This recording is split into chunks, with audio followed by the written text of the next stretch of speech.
share a little bit of a conversation I had with somebody in the DMs regarding pregnancy and exercise.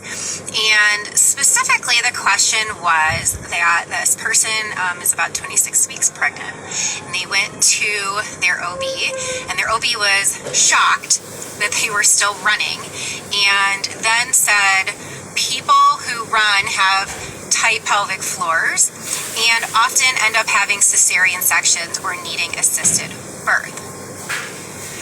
So I said to this person, I have not seen any data on that.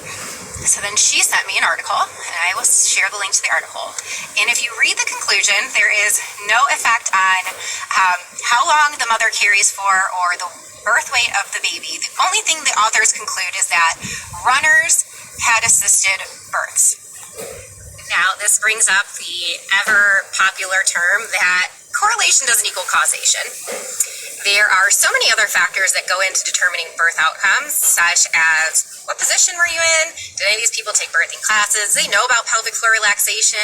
Was an epidural included? Were they induced? There are a myriad of things that go into why assisted births might happen.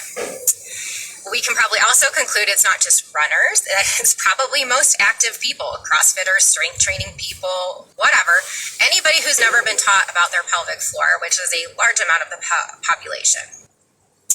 And then from that, we can say the very end conclusion is that runners have a tight pelvic floor, and that might be why they have assisted delivery. Well, let's backtrack there. There's a lot of things we can do to combat a hypertonic or too tight pelvic floor to improve delivery outcomes, and it doesn't include stopping exercising. A world where we didn't discourage movement, we encouraged it.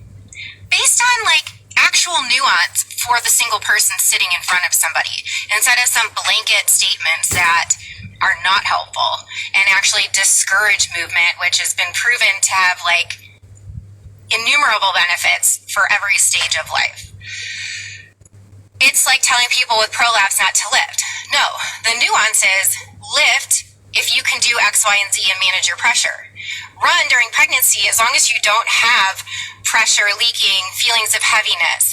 Oh, you should really focus on relaxing your pelvic floor the last 6 weeks of your pregnancy and learn opening exercises for your pelvic floor, how to release it and relax, the right way to breathe instead of pushing and bearing down.